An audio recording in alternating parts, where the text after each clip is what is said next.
Good morning and a very warm welcome to all of you to the second day of the 24th National Conference of National HRD Network.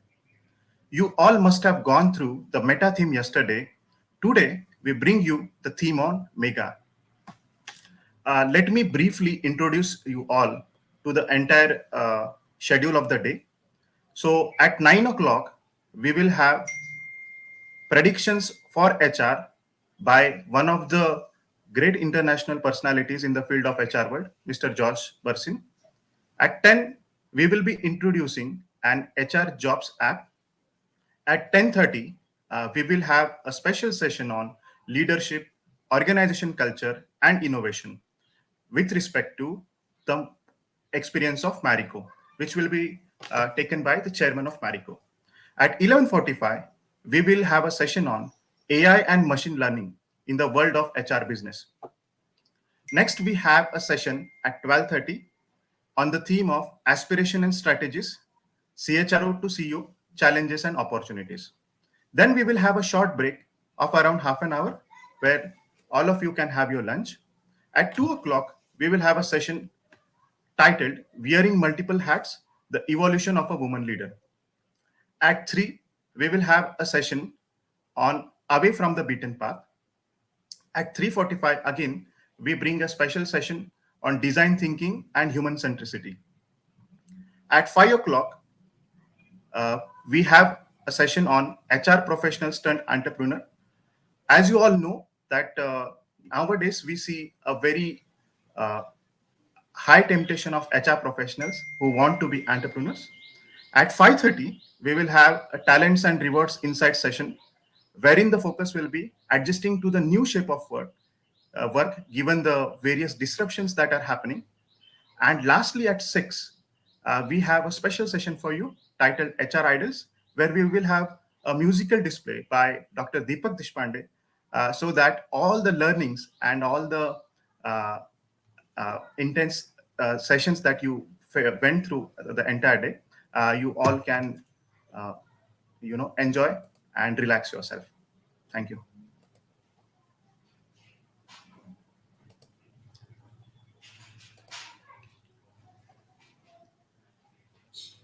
So now I introduce Mr. Prem Singh, who is the Honorable President of NHRDN's Delhi chapter. He is also the Group CHRO of JK Organization, Delhi. Welcome, sir.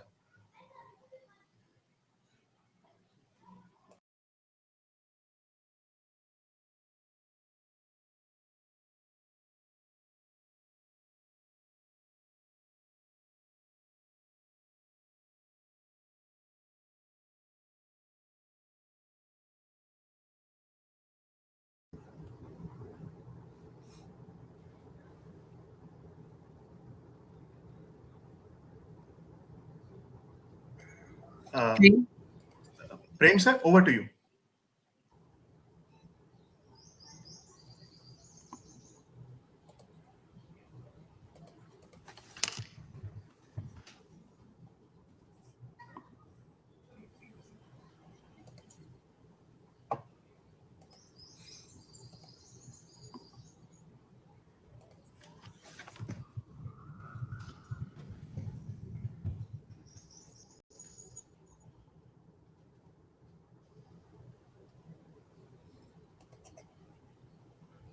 So I guess we are used to having these glitches in the virtual world.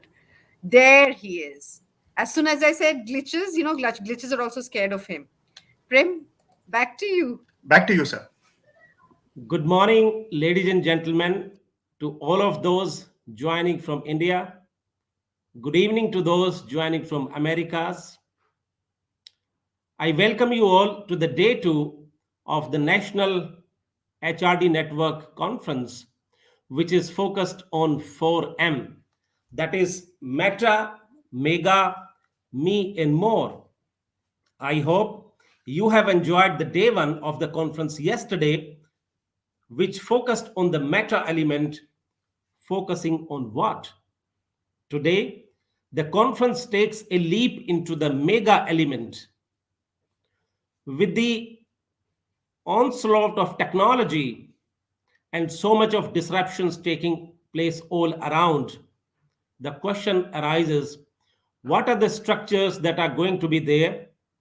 What will be the processes of HR and the systems that will drive value creation for the businesses so that HR as a function stays relevant and we continue to create value for the organizations. We have seen the last 2 years, there have been significant changes all along the employee life cycle, and particularly now, the focus on well being has taken the center stage. Employee experience, culture building in a disconnected yet connected world is an opportunity and a challenge for all of us. And we call this piece as the mega dimension. Very exciting. And I'm sure today, talking about the mega dimension, you will discover a lot of useful insights. You will get to see a lot of alternatives and solutions to the challenges that you will have been facing as a HR fraternity. What you can experience today is a very rich variety of sessions that would include plenaries, fireside chats, and panel discussions. And all of these have been very carefully curated for you. We have an array of distinguished speakers and thought leaders of repute who have been brought to the table globally today. Stay tuned throughout the day. Let me take a moment to invite my colleague in the National HRD Network Board, Raj Kamal Vempati, who is the head of HR at Axis Bank, to take the session forward for the day today. Over to you, Raj Kamal. Thank you very much. Morning, everyone, and thank you, Prem. You know, in Hindi, I would say, मेरी इतनी जुर्रत कि मैं Josh के लिए, I take the session forward. So Josh, roughly speaking, he said, she'll take the session forward today, and what if I was hoping that even for a second I would take your place and inspire the way that you do. It would be my privilege and honor. But in a sense, I would say this entire conference yesterday has been such a privilege to be there as part of watching the conference from the lens of various leaders, and the diversity was astounding. What a day it was, right? From Mr. Kamat's 60 to purpose, role, and how do we need to how do we handle HR in the new realm, right? And we are really looking forward to today. And Prem, you answered it very well. You kind of laid the context, and Pranav before that also talked about what we can expect. To continue with the theme of Mega, and me as an HR professional, I think what this session holds and unfolds is what are the trends that we're looking at in HR? What are the practices? And I think we talked about re-architecting HR from that would be most useful in terms of the processes, the capability, the structures that we need to put in place, and perhaps more insights that we from a newer perspective that we need to look at. So welcoming yet another M, the maven of HR, Josh. So inspired to be here. Author, blogger, social media guru, advisor. He's done so many hats, Josh. And I'm just saying, when do you breathe and when do you sleep?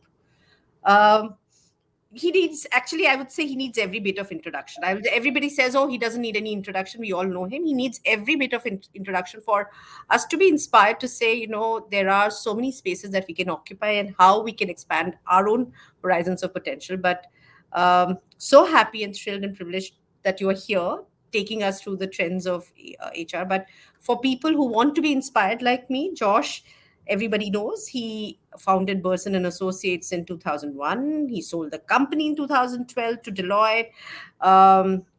He was involved in many learning in HR engagements, principal author of Deloitte's annual Human Capital Trends report, and he retired. And I thought he would hang his boots and say, okay, now let me do something else. But he does something far more exciting. In 2019, he predicted the trend. He kind of founded the Bersin Academy. And I think it was very, very clairvoyant of him, because it was a professional development academy for HR professionals, HR and learning professionals. And he knew, in a sense, I think Josh knew that years to come, 2020 and 21 would be seminal years for HR. And I think he was preparing the way.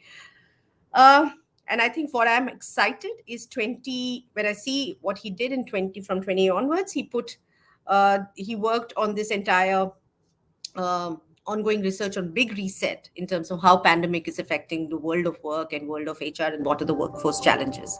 So what we're really excited, and I think on behalf of the participants, I can say that Josh needs no introduction. I'll again say, he'll continue to inspire us with his deep insights in terms of how he sees now beyond these 2 years. I'm not talking about workforce pandemic, but workforce challenges in the pandemic. But it's also beyond, as emotions have spilled into the workplace. We've seen remote work. Other things have come into fore. What are the big trends for HR, for me as an HR professional, and for the organization in the meta world to really look at? Over to you, Josh. So looking forward to the session. Thank you. Can you hear me okay? We can. Okay. Thank you. I think the metamorphosis is a great concept, because, you have this caterpillar that turns into a butterfly. And even though we didn't predict this pandemic, I think HR did turn into a butterfly for the last 2 years. And I'll explain what I mean by that in a minute. As the introduction mentioned, I've been doing this for about 22 years, and I've never seen as much positive progress, transformation, and value in this area of HR in my life, in my part of this. And I think most of you are finding that your opportunities to add value in your companies are much greater than you ever thought they would ever be. So anyway, let me show you some things from our predictions, and I'll take you through a little presentation here. Now, are you guys seeing the slides? I want to make sure you're seeing this. Is that working? Because I'm not seeing you. Did that work? Yes, sir. We can see the. It is working. Okay, just confirm. Okay, so this is I know a lot of people like to read, and you can read this report that goes through a lot of these things, but I'm going to walk you through them. And I think the biggest thing that affects HR over the long run, and this is something that I would encourage you to all do, is read the paper and keep up on what's going on in the economy. And we're in a very strange time. We've had, with one interruption, economic growth since 2008. And that's one of the longest, if not the longest, growth cycle in the history of at least the US stock market, maybe not in India, but it's been a long period of time. The pandemic was not a recession. The pandemic was a demand recession, because we couldn't buy anything because we were home and we couldn't go out, but we still needed things. So actually the economy grew. If you remember in the beginning of the pandemic. Josh, sorry to interrupt. Yeah. I think the slides were visible initially, and then could you just reshare them? Yep, let me try again.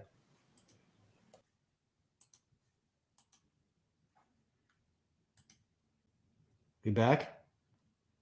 Yes, now they are visible. Okay. So this is the picture I was trying to draw. But basically what's been going on is every one of these steps that we've been going through since 2008 has caused some improvement or change or transformation in HR.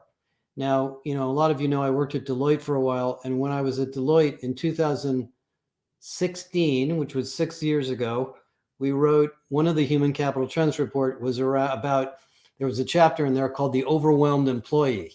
We had no idea how overwhelmed people were going to get. Do you remember we were worried about burnout because we were getting too many emails? I wish it was like that. So these are things we've been learning over time, and here we are now in the second quarter, first quarter of 2022, and there aren't enough people to fill the jobs we have. Now, I don't know the situation in India quite as well as I do in the US and North America, but in North America and Europe, most companies can't hire enough people. Let me give you a sense of the numbers. The United States workforce is 160 million people, roughly. About 62% of the entire workforce, the eligible workforce, is working. There are 17 million jobs open. That's 1 in 9. I don't think it's ever been that high. So you could literally walk down an office and you could, as if you were counting the heads, every 10 seats, there would be an empty seat with somebody trying to hire somebody. It's so hard to hire here that LinkedIn believes that there is a bigger shortage of recruiters than there is in software engineers. Recruiting is now the new software engineering job. So those of you who work in recruiting probably are finding yourself in a pretty good situation. And to add to that, people are leaving the companies they work for at an unprecedented rate too. Again, this is US data, but it's fairly consistent everywhere I talk to around the world. This is a number in the United States called the quit rate. It's the US Bureau of Labor Statistics, and they measure voluntary leaving of employees, and not people who were laid off or retired. And it was in December and November, more than 4 million people. 4 million per month times 12 is around 50 million people. 50 million is almost a third of the American workforce. So imagine if a third of your workers said, I'm done. I'd like to go find something else to do. I'm leaving. What would you do? You would be recruiting. That's all you would do, is be recruiting. So this is a very strange time. And everything that we were thinking about before the pandemic has to be readjusted. Wages are going up. Now, this doesn't show a very, vertical line up, but it actually is. Most employers I talk to tell me they are raising wages much faster than they really expected to. Luckily, most companies are pretty profitable right now, so they can afford it. And the percentage of the economy spent on labor has gone up. So in most countries, and there's a few countries it's not true, but in most countries, we're taking better care of workers. We're paying them higher amounts relative to other things, and wages are going up a little bit faster than inflation. There's arguments about that, but I'm certainly seeing that. But inflation's going up pretty fast too. And now that we have this war in Ukraine, we're all going to be suffering from higher energy prices and lots of other things too. So it's a very tough time for hiring. And it's a little bit more complicated than it used to be because everybody's careers changed. When I graduated from college in 1978, your job was your career. Your employer was your career. And the best thing you could do was hitch yourself to a company that you liked and just hang on for a ride for the next 30 or 35 years. That's not the way it works. People change companies, they change jobs, they change roles, they work part-time. Their entire job family is changed. If you were a software engineer in the 1970s or 1980s, you're not doing any of the same things that you are today. You're not using any of the same technologies. And so we're now in a world where we're trying to find people because of their skills, because of their capabilities, because of their job experiences, not because of where they worked or what job title they had or the employer or the brand of the employer. And that's been changing, and that's changed too, to say nothing of location. I've worked from home for a long time, and I appreciate it. I have a nice office, but most people weren't prepared to work from home. But now that they've been working from home, the vast majority of workers, around 2/3, don't want to go back to the office. And so, as changing jobs is as easy as changing email addresses. You don't have to go to a new place and find a new place to work. You can stay where you are and change employers. So this is very disruptive. Now, the other thing that's been going on that's continuing is the nature of work itself. And, we've talked about automation and AI and robotics and all these tools that seemed a little bit strange in the beginning, but now they become very common. I mean, you can talk to your phone and it'll type a message for you. Your computer can talk to you. It's reasonably good at interpreting your language. Most of the software we have at work is paying attention to what we're doing and trying to automate the work without us even telling it. And so we're in a world where in the developed economy, and I know it's probably a little bit less true in India, but in most countries in general, most of us are becoming service workers. And now I don't mean consultants. If you're a software engineer, you're actually a creative worker. You're actually listening and designing and conceiving of things and working with other people in a team. Those are service-related roles. So what happens is when we have more and more people in those kinds of roles, and then we add a bunch of stress, like a pandemic or a layoff or some other form of uncertainty, people don't perform well. So what's been going on during the last 2 years, as you know very well, is all of the things that used to be in the benefits department are now in the leadership department. Everything about well-being and mental health and forgiveness and patience and caring and empathy and respect and getting rid of bias, they're not training programs anymore. They're management disciplines. And CEOs have become chief empathy officers. And I'm always skeptical of these changes because I know business people tend to follow the money, but there's been a very, very big change. Now, the HR functions had to adapt too, and we'll talk about HR in a minute. Wages, benefits have gone up significantly. About a third of the money spent on wages is spent on benefits. And we did a lot of research on this in the last 2 years. And what we found is that it isn't a problem of just giving people health and well-being and maybe buying a fancy app and giving them some tools to get more sleep and lose weight or eat more healthily. It's also a matter of job design, work design, and organization design. And we're going to be producing some really interesting research next. By the way, the academy that we mentioned earlier is very inexpensive. And those of you that want to really get into all this stuff, I encourage you to join. And we've built courses in almost all of these topics around this research. So there's a lot of really great stuff there. But, what we're doing now in most companies is we're focused on employee experience.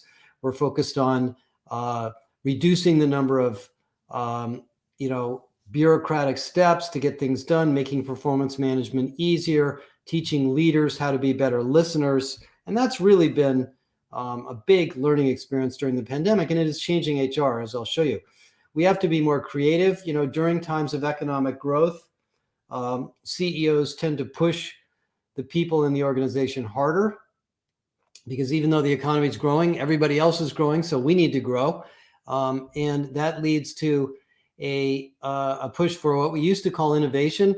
Have you noticed people don't talk about innovation so much anymore? Now they talk about creativity or curiosity or, more sort of human words. And people are not creative if they don't feel safe. So psychological safety has become a massive topic. And so what we did, over the last 2 years in our organization is we couldn't do research on all this fast enough. So we built this group called the Big Reset, which is a group of about 300, 400 companies that meet every Friday in small groups. And we talk about these problems. And what we kept hearing was leadership, leadership, leadership. Well-being, it's a leadership problem. Burnout, it's a leadership problem. Turnover, it's a leadership problem. Hiring, it's a leadership problem. And so when we looked at it and we talked to a lot of HR leaders, we came to this conclusion that we have to get back to what we call human-centered leadership. Now, it's a little bit of a silly term because you can't be a leader without being human-centered. But what we did is we said, look, let's pick everything that you do at work that might be a business issue, a program, a customer situation, a financial situation. And every time that comes up, which is all the time, every day, we can look at it as a business problem or a people problem. And what we're doing for the last couple of years is we've been moving to the right. We've been really sensitizing people to the people issues. I was on the phone today with T-Mobile. T-Mobile is merged with Sprint. So they have about 75,000 people. They're the third largest telephone company in the United States. And they just put together a new leadership program. I'm trying to find the name of it here. How We Lead. Wasn't a very creative name, but they're, going through this. And so this is one of the things we've taken away is this, new model of leadership that affects what we do in HR, which I'll talk about in a minute. There's a great podcast I was listening to by Brene Brown last weekend, and she was talking about the fact that, in the industrial age, we measured human performance by muscle, how strong you are, how much weight you could lift, how many hours you could work. In the information age, we measured human performance by how smart you were and how much cognitive processing you had. Now we're in a world where we measure your performance by your heart. How well do you listen to people? How well do you empathize? How well do you understand people? Can you deal with these topics on this screen? This chart, interestingly enough, I put together before the pandemic, and I was in a CHRO forum here out in California, and we had a professor from the Greater Good Science Center, which is a psychological research group at UC Berkeley, and she was talking about happiness and what causes happiness. And these are the words that fit into the definitions of, there's actually 12 of them, but I added a few extra. And I showed this chart to a bunch of the CHROs, and I asked them, how many of you use these concepts for your corporate mission statement, your leadership model, your assessment, whatever it may be? Nobody raised their hand, not a single person. Today, I would venture to say everybody would raise their hand and say all of these things matter, or at least most of them do. And I think that's what this has been about. This has been about, using the human-centered principles that make up the fundamentals of HR and leveraging them in a bigger way. So what does it mean for the function? Well, when I left Deloitte and decided not to retire, and I didn't really feel like retiring anyway, I don't have enough hobbies. Well, the thing that occurred to me everywhere I was going around the world into different companies, people kept asking us, teach us what we need to know to be better HR people.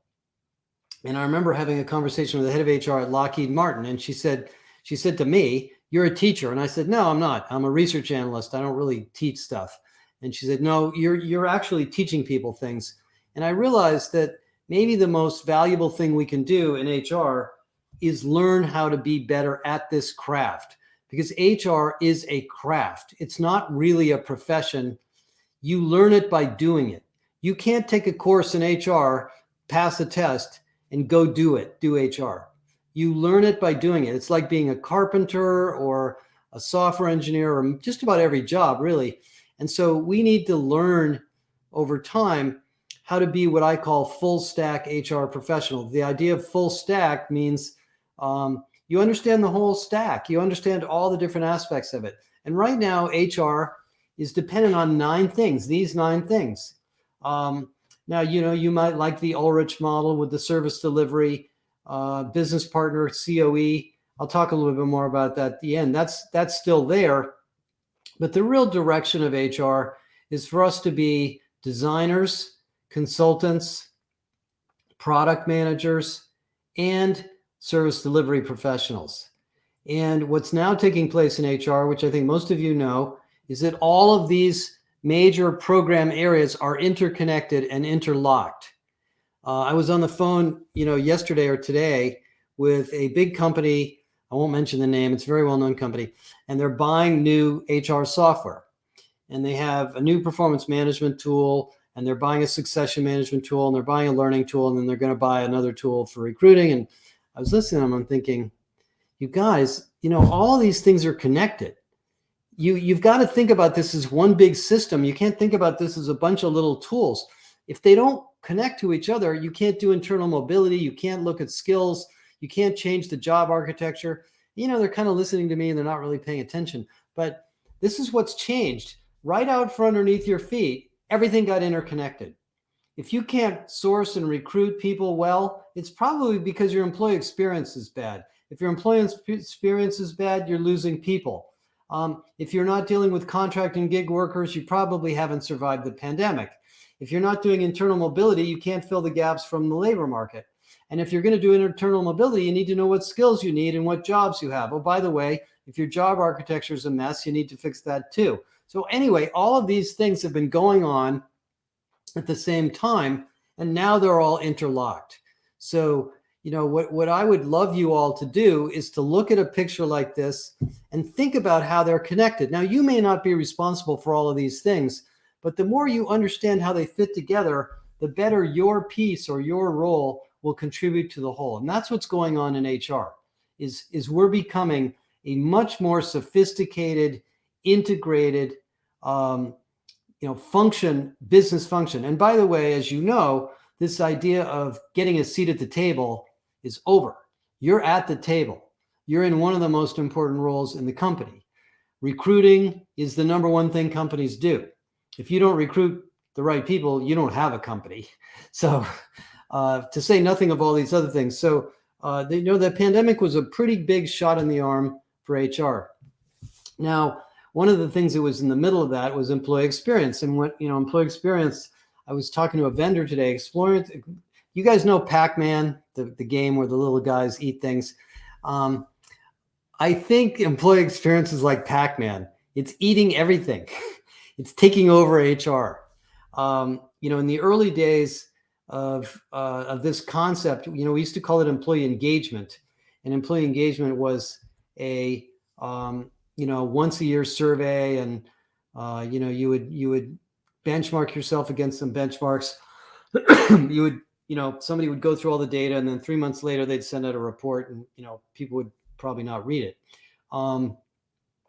We need to do that all the time in many parts of the company, because of all of those things going on in HR that I showed you a minute ago. The people that know the best what needs to get done are the employees. Now, we may think we know because we're really smart and we have really good data, but they are the ones that actually know. So one of the most important things we need to do is understand what's on their minds. Employee experience is all about that. Now, the early days of the employee experience domain were surveys. We would do a survey every quarter, every month, and we'd maybe write a report and say, we need to work on this or we need to work on that. Well, we basically did that last year. As we were going through the pandemic and we were looking at the companies that were responding the fastest, we put together a model that's based on the work I did at Deloitte and before Deloitte, called the Irresistible Organization, and we're going to continue with this. And we interviewed and surveyed about 2,000 companies, and we asked them to rate their sophistication on 80 different practices.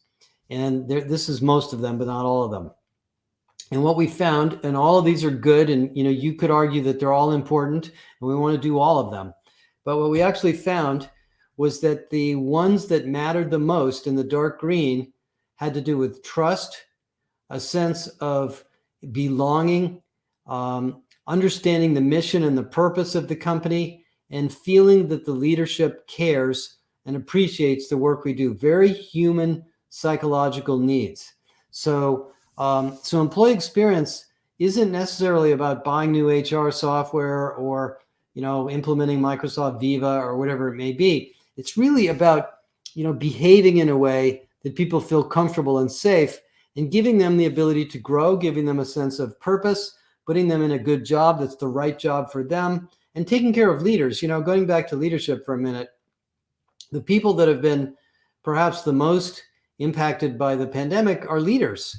Leaders have had to, go through all the same things as everybody else and figure out how to manage teams of people who are under an enormous amount of stress and deal with their own issues of the company, going through various upheavals. So these are all been things that have been going on. And what's been going on in employee experience is we've moved to a very strategic and very sophisticated model. It used to be a survey once a year or a time and motion study. Then it was a survey every quarter. Then it was a survey every month. Now in a lot of companies, it's a survey every day. And it's open feedback systems and town halls and NLP and all sorts of data collection. And that's creating a, kind of a much more vibrant, relevant HR function, and this is one of the things that's going on in the back office of HR, is creating this listening model so that we can pay attention to what's going on. And most of you did this pretty well during the pandemic. You know, in the early days of the pandemic, I was amazed how within only a week or two, companies had all sorts of data about which employees were affected and where and why and what their family situations were. We were much better at this than we realized. And now it's become a major part of the HR domain. Another topic that's been continuing is, of course, diversity and inclusion. And when I was on the phone with T-Mobile today, you know, they're hiring, they expect to be hiring about 15,000 people this year. It's a lot of people for a company of 75,000 people. And they are very, very focused on inclusion and diversity. And, you know, it's not easy in the United States to find African Americans or women in some roles in some cities. And so, you know, they're actually pretty advanced at this. It turns out Sprint, the company that merged with them, was pretty advanced in this thinking. But we're now beyond that. The diversity problem is not solved. And, you know, it is slowly getting solved little by little. And I could, you know, you could make an argument that what's going on in Russia might be the exact opposite of that. But what I think the new mentality of diversity is, it's not diversity, it's individuality. It's respecting the fact that everybody is unique and they want to be unique. They don't want to come to work and be just like you. They want to be themselves. And going back in time, that's not the way companies were set up. I mean, companies were set up to create conformity. If you want to work here, you got to wear these clothes, you got to do these jobs, you got to obey these rules, and, you know, even behave in this particular way, because that's what we do here. That's all well and good, and we understand that. But, you know, I have a tattoo, or, you know, my gender is different from yours, or I didn't go to the same school you did. You know, am I allowed to be here? And if you don't accept that, you're not going to have a great company, and you're not going to have a lot of people. So this is another big theme that I think we're going to see this year. We've looked at a lot of information on diversity programs, and the most successful DEI, outcomes come from a business strategy around DEI, not just hiring and recruiting and setting standards for training and other things like that. So if you want to talk more about that, we can talk about it during a little bit of Q&A. Now, recruiting is under a lot of stress right now, and it's a very complicated part of HR. I always used to think of HR as having sort of a dumbbell shape, where on one end we have recruiting, which is a very complicated thing, and over here we have learning. These guys are salespeople, these guys are teachers. It's not really like that anymore. Recruiting's a whole data, strategic, AI-enabled function. But the things that are making the biggest difference right now have to do with three things: brand, candidate experience, and internal mobility. Brand is extremely important because of the fact that people do have a lot of options and they can get information on your company easily. If you're not a great place to work, they're not going to want to work there. And you can't hide that, and you can't just put out a job ad and expect everybody to believe it. They're going to do their homework, at least most people do. And they may not come to work if they can't get paid enough. I've had a lot of interviews this year with HR leaders that told me, we issued a job offer on maybe Tuesday of the week before. The person accepted the job on Wednesday. They were supposed to start the job the following Monday. They didn't show up. We called them Monday night. We got them on the phone, and they said, sorry, I got another job for 50 cents more per hour on Saturday, and I decided I'm not coming. You know, you don't want to go through that. That's a big expense to have that kind of thing happen.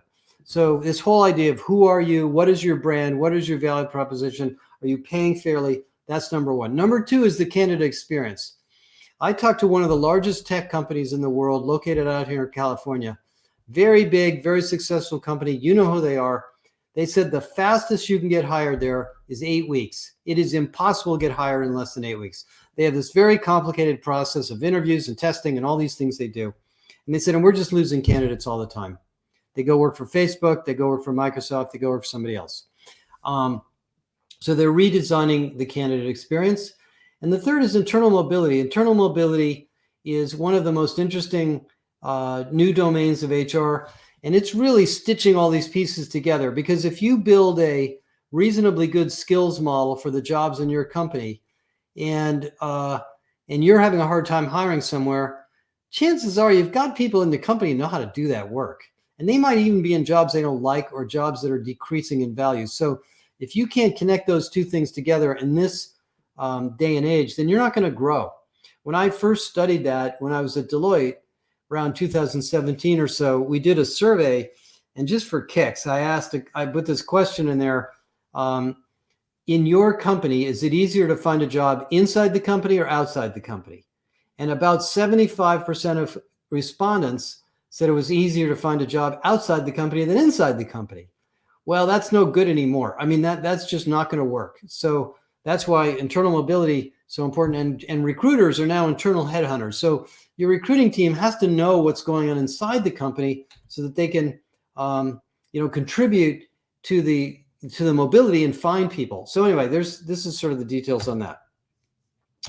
And the interesting thing about recruiting in the research that we are, just now publishing, is if you look at the impact of having a great recruiting operation, and we measure impact in three ways. We measure business performance in green, we measure people performance in blue, and we measure innovation in orange.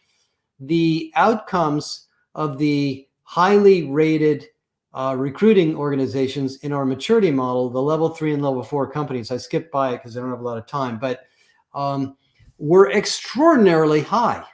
I mean, 30 times better at retaining employees, 35 times more likely to be innovative, 15 times more likely to be a great place to work. What is that telling you?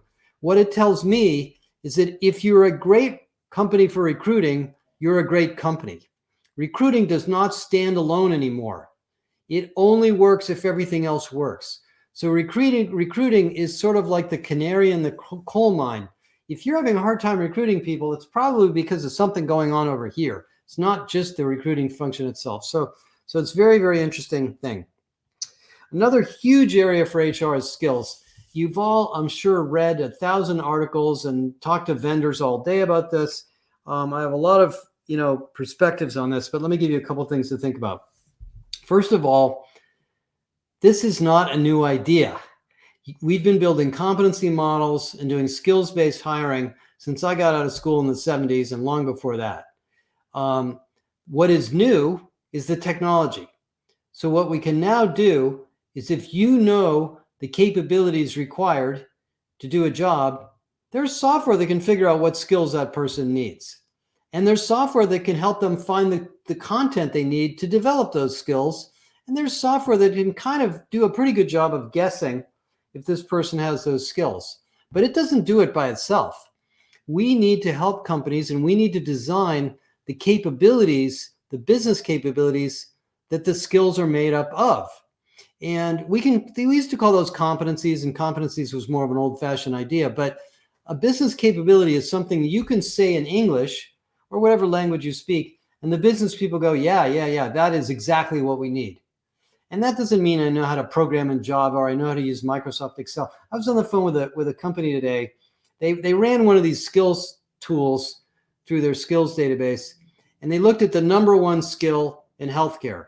You know what it is? Microsoft Office. That doesn't do anybody any good at all.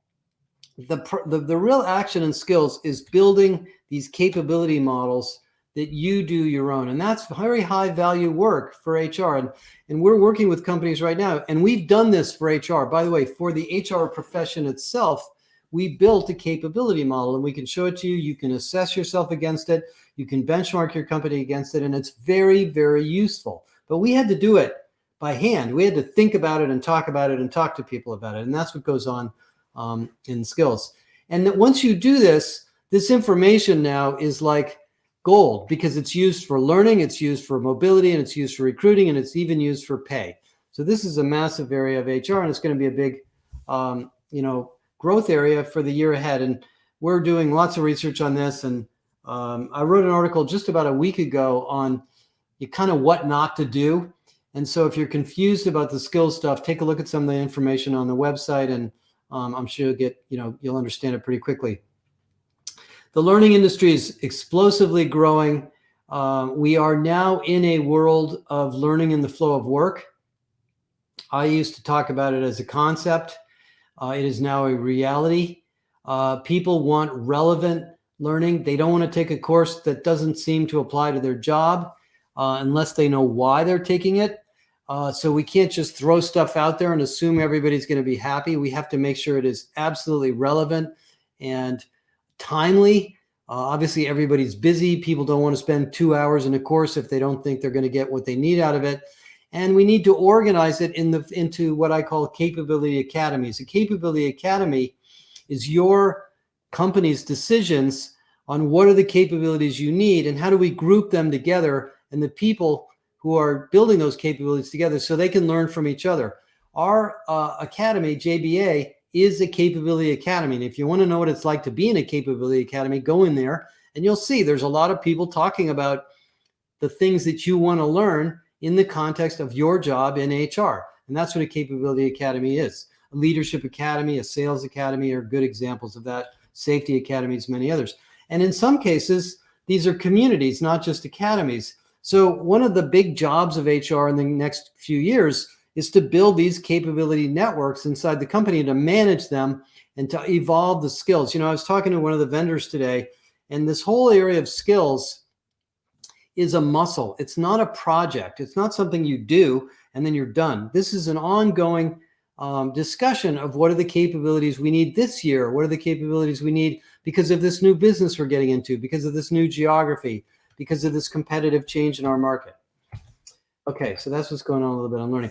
I think VR and the metaverse is going to be huge. It's already taking off very quickly. These are some of the vendors that we've talked to, and we've done a lot of case studies on this.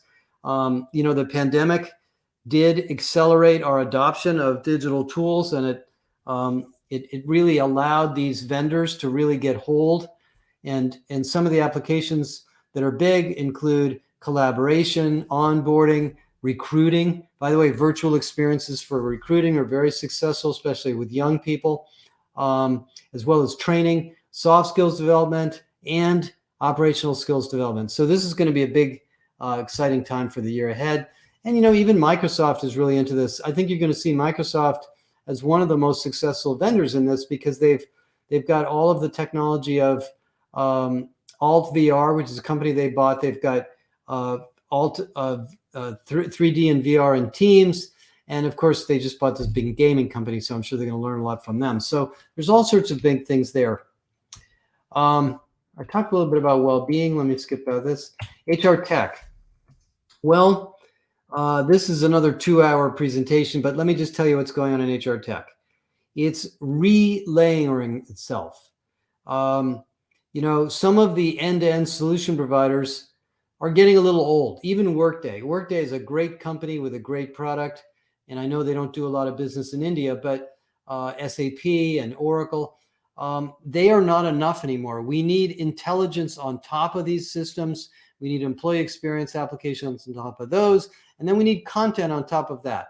And so these blue applications, where most of you have spent a lot of your time in HR, are being complemented with these more advanced systems on top. Now, over there in India, I know some of the vendors that I work with are doing all of this. In fact, I just wrote a big article about one of the vendors that's really built a whole full stack, very advanced next generation system for this.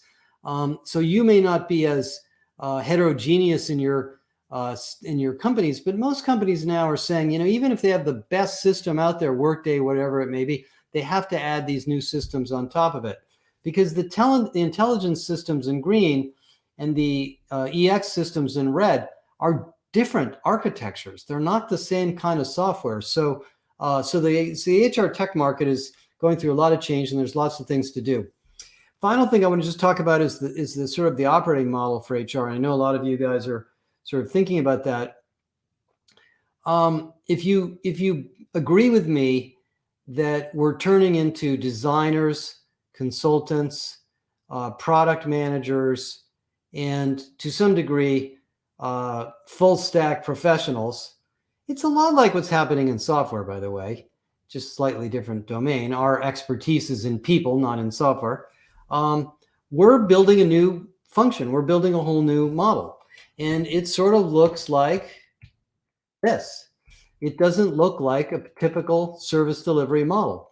It looks like a set of COEs that are specialized in different areas, a group of people that work on the designs of new programs, onboarding, leadership, whatever they may be, a resource pool of people that can work on new projects, a set of what I call solution centers, which is groupings of HR professionals that work on special problems, like if you have low performing employees, if you're going through a merger, if you're getting into a new business area, and then very highly trained and very senior aligned business partners using self-service tools that allow people to do as much as they can themselves. This is kind of a general picture, but almost every HR department I talk to can move in this direction from where you are. Now, I know this is not easy to get to because HR departments grow through acquisitions. They sometimes have, old technology. Not everybody is capable of doing all these things. Everybody's got their job that they know how to do, and they don't know how to do the one right next to them. But this is where we're going. So let me give you that as sort of an inspiration. I think I've kind of gotten to the time, but we're going to have, for those of you that want to come to the States in May, we're going to have a conference this year. I'm really excited to get back together with everybody. It's going to be in LA at the USC campus. It's a beautiful place. If any of you have the time, or if you'd like to come with your company, we have some great people coming. And, I'm going to keep doing this. Despite the rumors that I was going to retire, I'm not retiring. And I hope to be able to come to India later this year too. I'm supposed to be coming in August or September.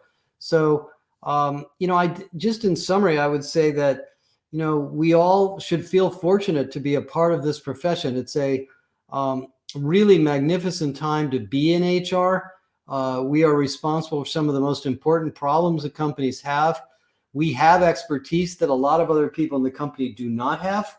The business expects us to deliver. And I think most of you are very, very well suited and well ready for that.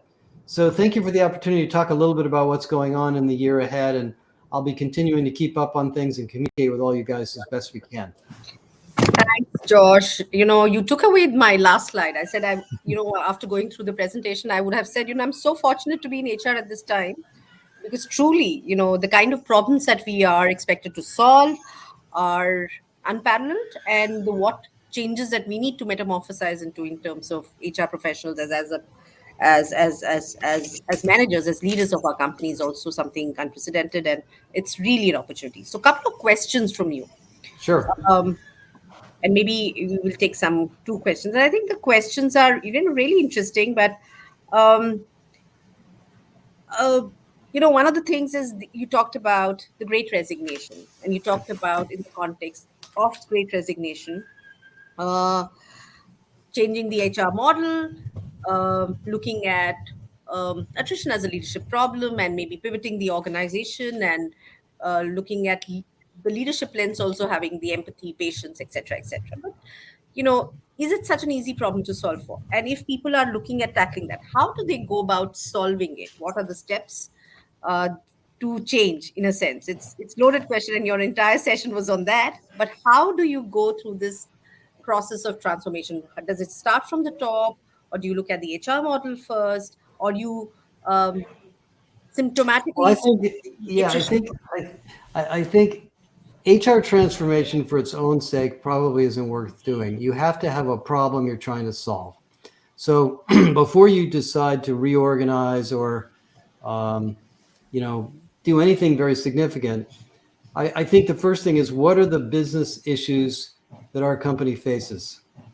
And I can tell you, they're going to be things like, we need new skills, we need more people in this group, we need to go into this new geography, we need to move into this new business area, we need to merge these two businesses together, whatever.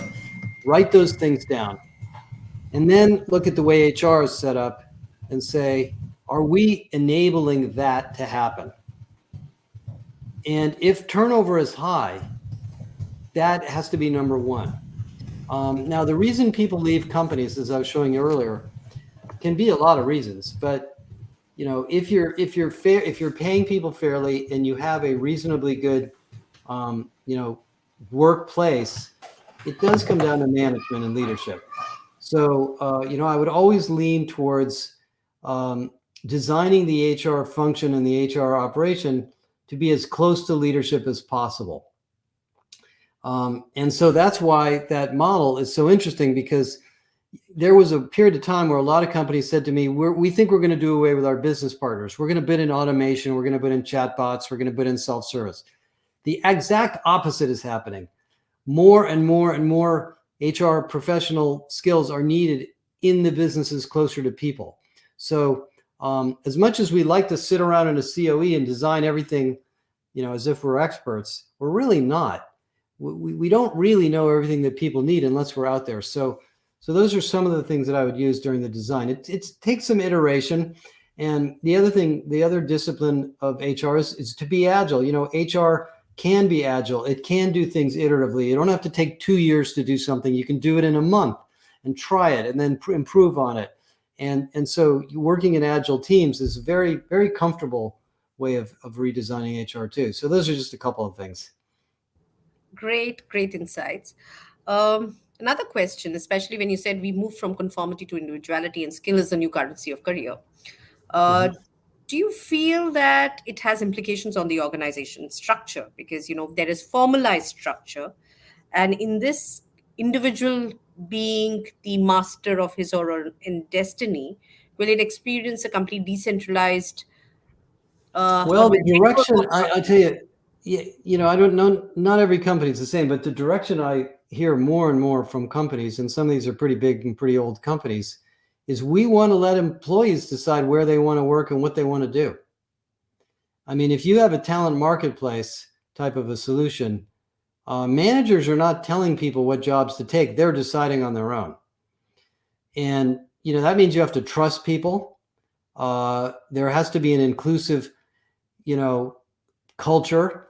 You can't have a manager saying, well, I don't want any people from that group, or I don't want any women in here, or whatever. That just isn't going to work. So these problems are not just, kind of things you want to report on anymore. These are existential changes in the way companies operate.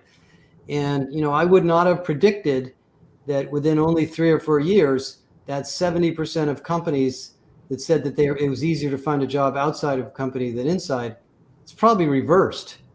I mean, and this is not because we want to be nice to people. It's because we have no choice. I mean, during the pandemic, most companies took 40, 50, 60% of their employees and they just put them into some new role, or they made them work at home and change their jobs. It wasn't as hard as we thought. I mean, if you think about it, before the pandemic, if you had said next week, 40% of you are going to have new jobs, you said, no way, that's impossible. We could never do that. Well, kind of happened. So, Josh, the interesting question, and maybe it's the last question. If people are really going to be working remote, you talked about culture being so critical, but culture from an inclusivity and sustainability perspective. But what about social capital? How do you build team cohesion? And, in this sense, the role of the manager, has just become more amplified. And whatever we don't know what to do with it, we just, outsource it to the manager. Let the manager figure it out. In a sense, the manager has gone to the war without any. There was so, well, a very big topic, but I'll give you just a couple things to think about. So if you're remote and you're going, we're over the internet like this, it's not the same as being safe face to face, but you do build relationships and you do build trust. And so you have to be even better at listening, even better at creating common ground, and avoiding and trying to do away with whatever bias you have. Everybody has bias. I mean, the funny thing in our company, so our company's been remote, and we're actually going to all meet in about 6 weeks. And we don't even know who tall people are. We don't know how tall anybody is. I'm not very tall, but everybody thought I was really tall. And one of the other guys in my company is really tall, and I thought he was really short. Now, there's all these strange things that are different when you're remote. We don't, people have kids at home and dogs and cats and all that. Leaders have to be extra specially good and trained at how to build relationships, how to create a sense of common understanding, find things that are similar between people. Don't try to undo the differences. There's obviously differences, but we have much more in common than we do difference. And that will build a sense of community. And the other thing that builds a sense of community and social capital is mission. Are you all there for the same reason? One of the reasons I like working in business is not because I like making money. It's because business is one of the most effective ways to solve problems. When you all agree on the problem, it's amazing what you can do. But if you don't agree on the problem, or you have different ideas of what the real problem is, you're probably not going to work together. So this idea of coming up with a common mission and creating common ground and celebrating the things you have in common and not talking so much about the things that are different has a huge impact on our ability to work together. And so these are kind of new muscles that we have to kind of brush up on now that we're working much more remotely. My God, so many insights, and I've just taken copious notes. I wish we could continue this session, but really heartfelt thanks. And I think you've given us lots of questions and thoughts to ponder on. Sure. Over to you, Pranab. Thank you so much, Thank Josh. you for inviting me. Okay. Thank you Bye, so everyone. much, Josh. Thank you so much, Yeah. Rajkamal ma'am. So we now bring to you the next session of introducing HR job apps. I request all the participants to please join us in the next session. Thank you.